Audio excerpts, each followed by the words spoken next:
Krystal, what are you taking a look at? Well, guys, as you know, we here at Breaking Points believe in engaging with people across the political spectrum. We embrace open dialogue, fearlessly tackling difficult topics, and rejecting the media narrative that seeks to divide us along partisan lines from our friends, family, and neighbors. So as Americans begin to reclaim their pre-COVID Thanksgiving traditions, I wanted to offer you some advice on how to discuss those politically charged topics that can create tension at the Thanksgiving table. Just don't. Seriously. What, you're gonna bring up critical race theory with Uncle Rufus? Are you a psycho? Let's be honest, folks. Certain conversations in certain contexts are pointless wastes of time that will just end in frustration, hurt feelings, and even more hardened views about whatever topic it is that's in question, as we all feel the need to dig in when our position is attacked. And that is not just me being pessimistic, that is what research routinely demonstrates. Follow the science, as they say, although definitely don't say that at Thanksgiving unless you want to ruin everyone's day. It's called the backfire effect. When we're confronted with facts that dispute whatever thing it is we believe, we just become more convinced of whatever that thing is. So voters who like a candidate were found to like that candidate even more when they were shown negative information about them. That explains a lot about the diehard loyalty to Trump, doesn't it? Parents nervous about vaccinating their kids became more convinced that vaccines can lead to negative health effects when shown data that would disprove that notion. And on and on and on. Now, not every political topic is off limits, I'll get to that in a moment, but I have compiled a helpful short list of 5 topics that you should absolutely, under zero circumstances, engage with on Thanksgiving Day. First, Kyle Rittenhouse was just acquitted on all counts, a timely topic that has consumed endless cable news hours. Fairly decent probability that somebody is gonna say something about it at your table. Is he a white supremacist or a new American hero? Who cares? No one ever needs to know your opinion on the personal character of Kyle Rittenhouse. Second up, Anthony Fauci exists and people feel a lot of ways about that. Is he basically Christ resurrected to save us from COVID and anti-vaxxers?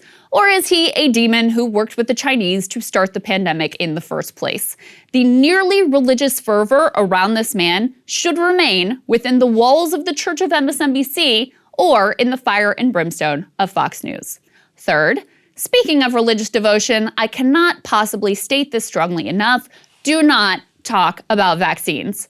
Listen, guys, all the relevant vaccine or mask or social distance or other pandemic-related measures for your Thanksgiving should have been worked out long in advance.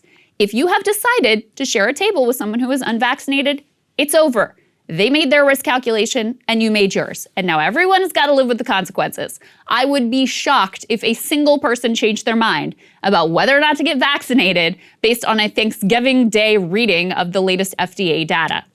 Fourth up, the aforementioned CRT. Now listen, there's actually an interesting and nuanced conversation to be had about critical race theory. What is it? Where is it actually being taught? How much are its tenets being bastardized by an industry of consultant grifters who are genuinely bad? There are 0 worlds in which you want to spend time when you could be eating pie, instead talking about Robin DiAngelo book burning and whether math is white supremacist. Now, last but not least, and this should be obvious, stop the steal.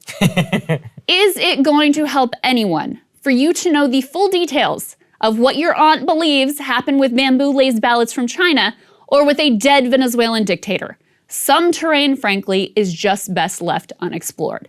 So basically, anything that falls into culture war brain rot territory, best to avoid. Look, good and productive dialogue, it doesn't just happen. It needs a context, it needs a certain state of mind. One that is unlikely to be achieved in a once-a-year holiday setting after a few glasses of wine and a grotesque amount of carbs. Now, there are plenty of unifying topics that you can feel free to explore. Things like labor strikes, like corruption, general hatred of the media, the fact that Joe Biden's brain doesn't work, and anything related to justified contempt for our ruling class. Historical topics, like how the CIA killed JFK, those are timeless classics that bring the whole family together. And you can discuss plenty of current events as well, like the fact that Travis Scott is a Satan-worshipping member of the Illuminati. Everybody knows that now. Of course, if you get your whole family watching Breaking Points, you'll have nothing to worry about except how best to enjoy a lovely day hating each other less and the corrupt ruling class more.